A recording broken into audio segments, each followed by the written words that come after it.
Hello, beautiful soul. I am here in the breathtaking Azores Islands, the site of my yearly retreats. I'm actually going to be launching those retreats this October for the 2021 season. If you want to join me, I'm only doing 2 retreats next year. So if you want to join me, you're going to see links to my retreat page. Those pop up here and in the description box below, where you can join my retreat email list. I will only be launching these retreats to that email list. So if you want to join me, make sure you're on it. So in this video, we are talking about timelines.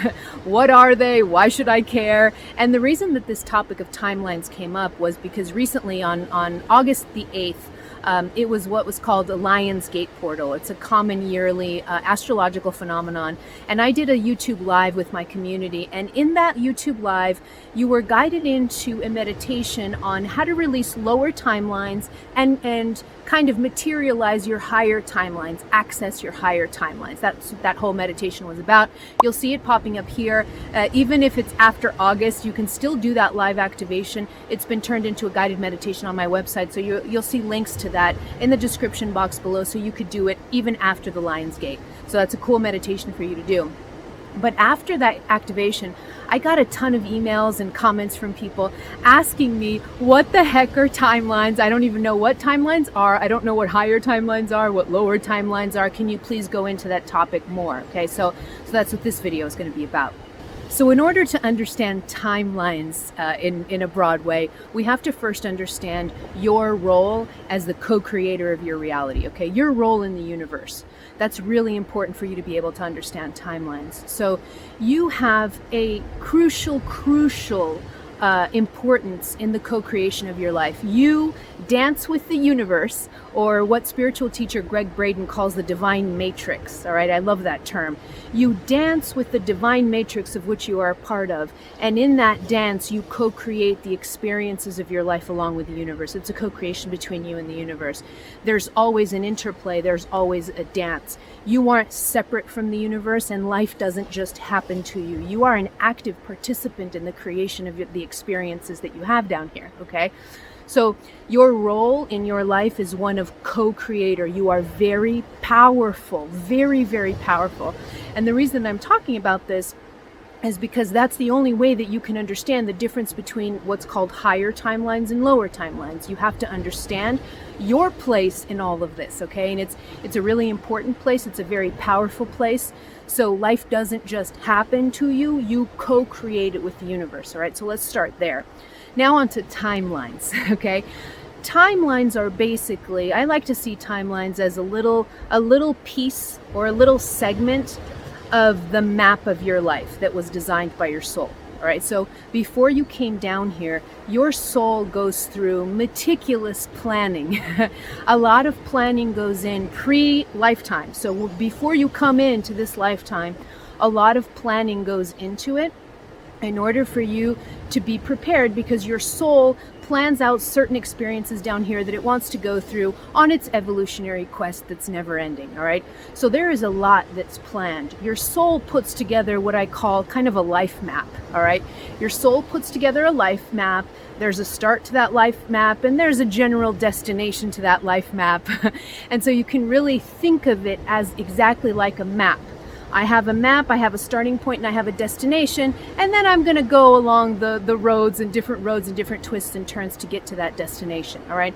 So think of your life having a map that your soul designed before you came here, all right? And it has a starting point and a destination. Now, that map can be arrived at, you can work through that map in very different ways. So it's just like a GPS. Have you ever had a GPS in your car and you set the destination address and you're going down the road and then you turn the wrong way and the GPS starts to say to you, recalculating.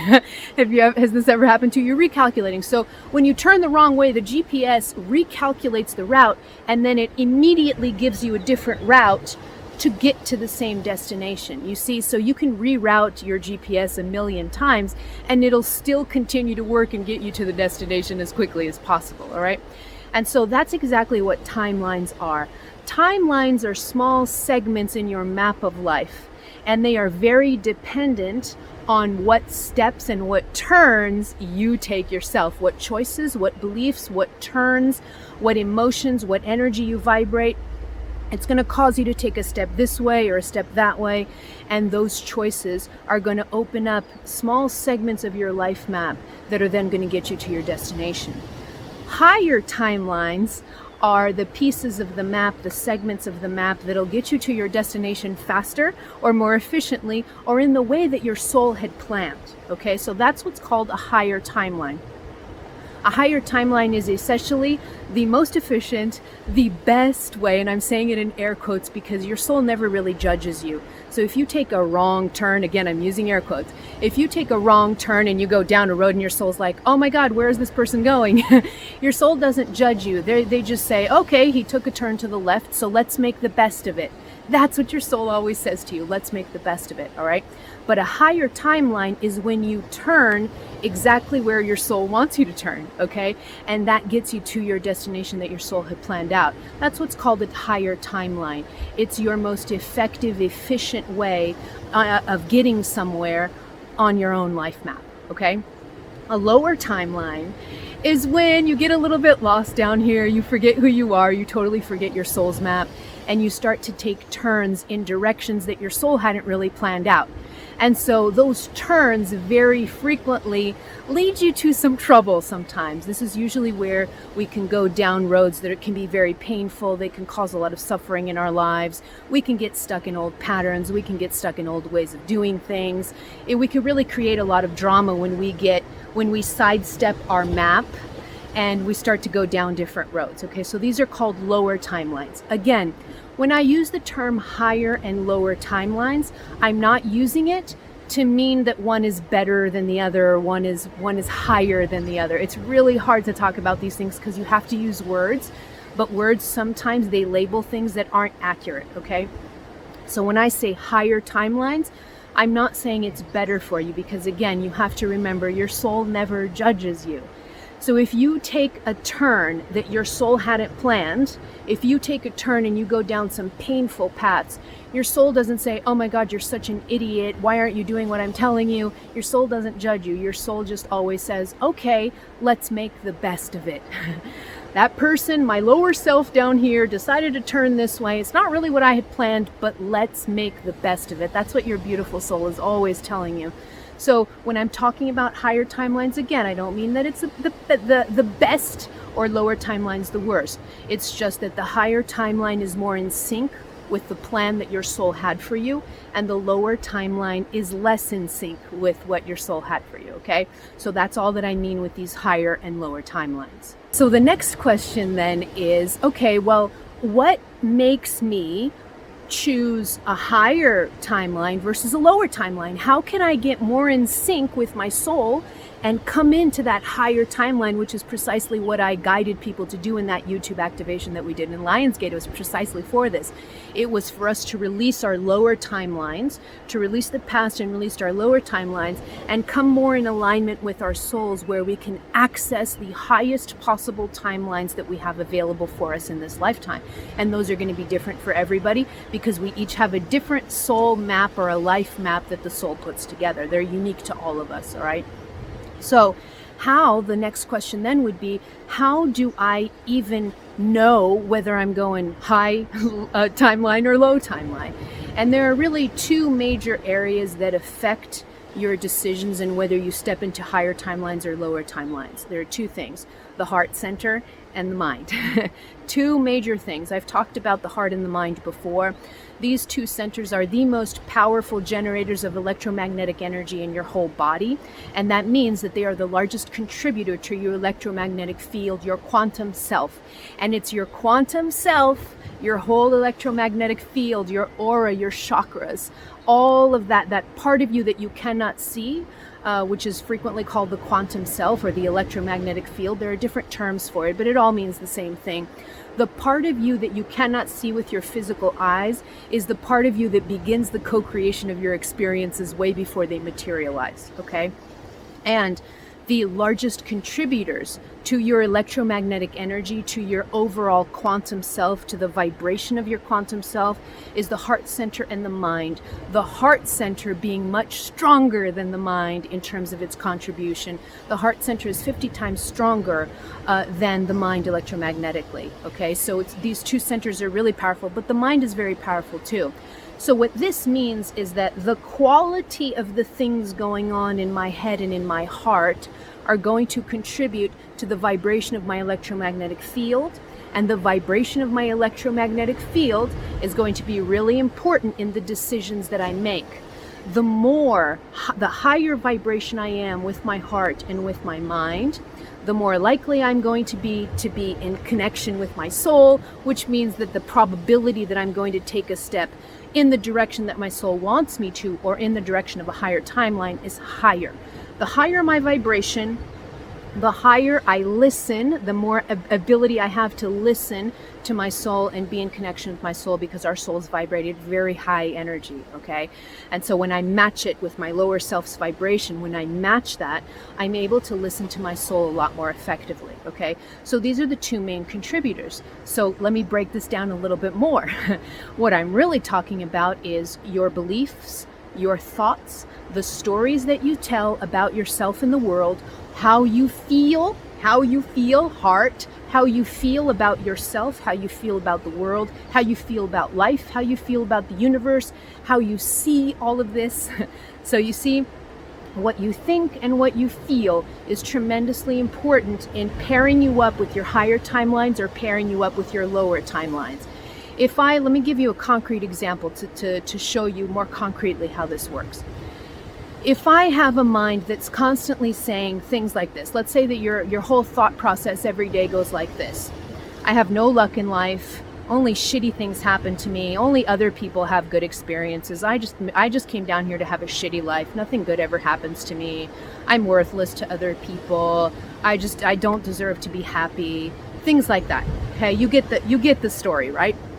If that's what's going on, if my mind is riddled with disempowering thoughts, it's going to contribute to my vibration being lower. When my vibration goes down, I am not able to communicate with my soul as well, because my soul's vibrating really high and I'm down here. I can't hear my soul. And so there's this feeling of disconnection. I can't hear, I can't feel what my soul is saying. So the likelihood that I will take a step towards a lower timeline when I'm in this state of being in much lower vibration than my soul is pretty high, right? Because I can't hear my soul, I don't know what it's saying to me, and the reason that I can't hear it is because my mind is just polluted with so many disempowering thoughts that have pushed my vibration down. And if I pair it up with emotion, that'll make it 10 times worse. So if my thoughts of I'm not good enough, if those stories are paired with strong negative emotions like self-hatred, just self-loathing, if I pair it with a powerful emotion, that's going to push my vibration down even more. The lower my vibration is, the more out of sync I am with my soul, and I can't take a step into my higher timelines without the input of my soul. My soul is constantly whispering to me, go this way, go that way, go this way, go that way, and I have to be able to hear, okay? So these two centers the way that you can start even looking towards higher timelines and going towards your higher timelines is by understanding that these two centers need to be purified.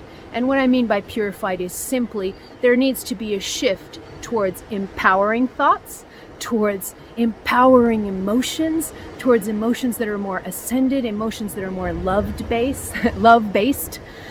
So that's the start of it, is understanding that you can only connect with your higher timelines when you got these two things figured out in terms of the output that they're giving out there. Whether it's high emotions, optimism and things like that, empowering thoughts, optimistic thoughts, or whether it's really negative thoughts, disempowering thoughts, and just self-loathing and all of that. Okay, so that's where you start in terms of being able to connect to higher timelines versus lower ones. Okay, so now that you know a little bit more about timelines and how this all works, I wanted to leave you with 4 concrete tips on how to access higher timelines and release lower timelines, okay? 4 concrete tips. The first tip is to be in the present moment, to accept the present moment as it is.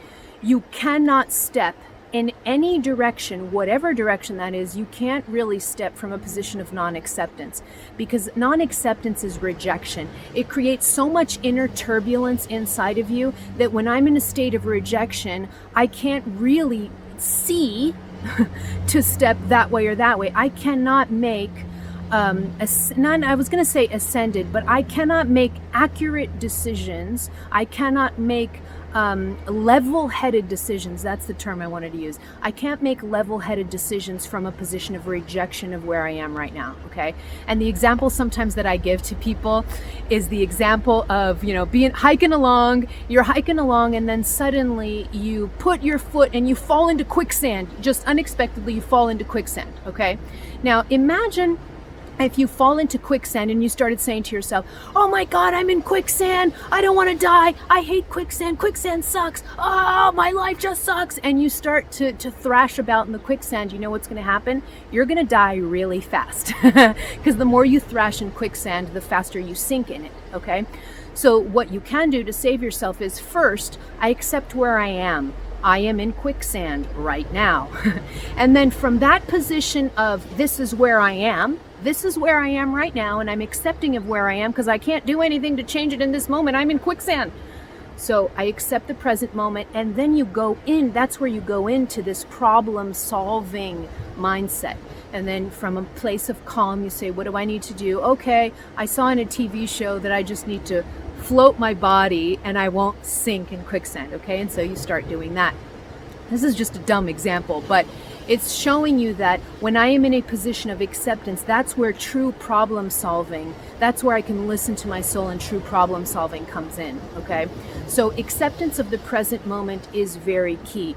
This is where I am right now, and I am accepting of it, and I am open to signs and synchronicities on how to change things when the time is right. That's a position of power. The position of power is, here I am, and I'm going to step in any direction that the universe shows me signs for. I will step. But here I am, and I'm not running away from that. I'm not rejecting that. This is where I am right now, and I'm open to guidance on where to go next. Okay, so accepting of the present moment is tip number 1 for how to access higher timelines. Tip number 2 is listening to intuition. I've talked a lot about intuition in my videos. In fact, I have 2 videos on intuition. They're going to be popping up here. I'm going to leave links to those videos below also, if you want to watch them after this one, to go deeper on intuition and how to work with it. But intuition is crucial for you to be able to step into higher timelines, because the more I'm connected to my intuitive guidance, the more easily I'm going to step towards a higher timeline, and I'll stay out of the lower timelines, okay? So intuition is crucial. The more you train your intuition, the more you come into connection with your heart. That's the portal of intuition. The more that you do that, the more you will be listening to your soul, connected to your soul more strongly, and the higher the likelihood that you're going to step towards your higher timelines that your soul had designed for this lifetime. The third tip is to maintain an optimistic outlook. And when I'm talking about optimistic outlook, I'm not just talking about the quality of your thoughts, but also the quality of your emotions and feelings. So heart-centered. Remember, the heart center is more important in the co-creation of your life than the mind because it's more powerful. So when I'm talking about optimistic outlook, I'm talking about you being very aware of the thoughts and the stories that go on in your mind. And if you catch your mind thinking disempowering thoughts about yourself or the world, shift immediately. Don't let the mind percolate in these self-defeating thoughts or disempowering thoughts, because the longer you stay in these disempowering thoughts, the more it contributes to lowering your vibration. All right. So refocus your thoughts when you find your mind talking very disempowering things about yourself and about others. Self-loathing, self-hatred, saying you're not good enough, all these stories. You know what I'm talking about when I say disempowering thoughts. They're thoughts that make you small or make your reality small, okay? So when you catch those thoughts, refocus on something else that's completely opposite. And you could do that with mantras like, I'm completely fine, I'm worthy, I'm going in the direction that my soul wants, there's so much opportunity out there and I'm ready to see it.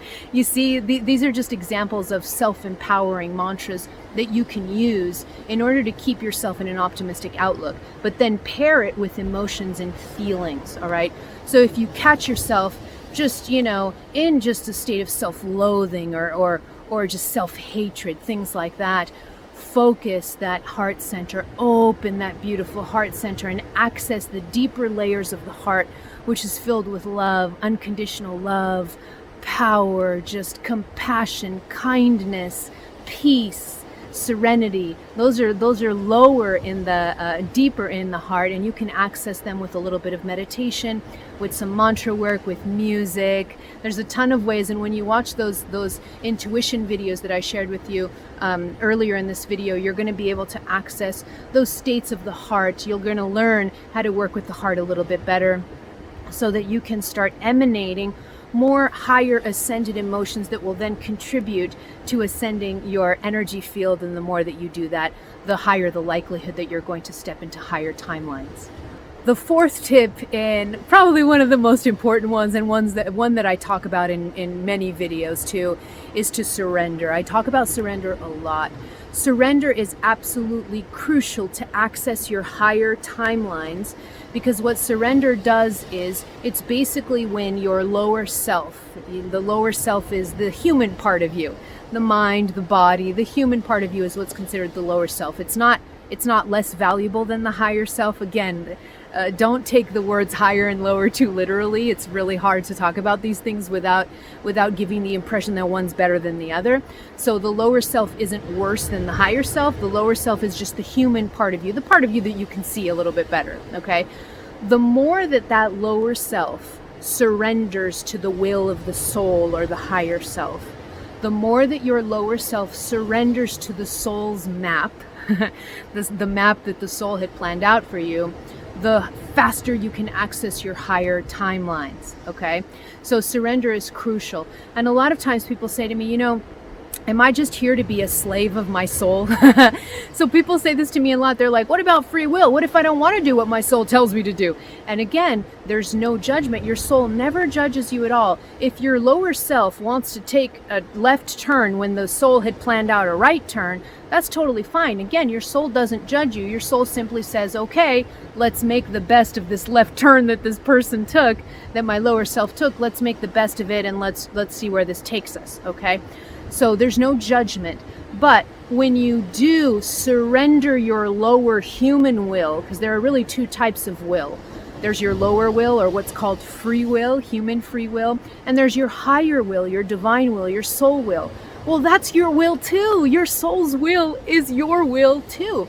It's just a higher component. It's part of your quantum self, so it's one that you can't see as well, but it's also your will, and it's your higher will, meaning it's the all-knowing part of you.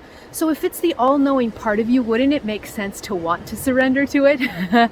Why do we get so stuck with the lower will, with the free will of the free will of the human? That's what's most important. Everything else sucks. But that's not true. If you're in line with your higher will, when you're in line with your higher will, you can access timelines that you would never be able to access if you just let yourself be commanded by the lower self, because there's a lot that the mind and the lower self misses that the soul knows about. So I talk about this a lot. Surrender, surrender, surrender, surrender the will of the lower self to your soul. And that's going to take you into higher timelines faster than you can possibly imagine, all right? Surrender to the soul, to the will of your soul. Surrender to your higher divine will.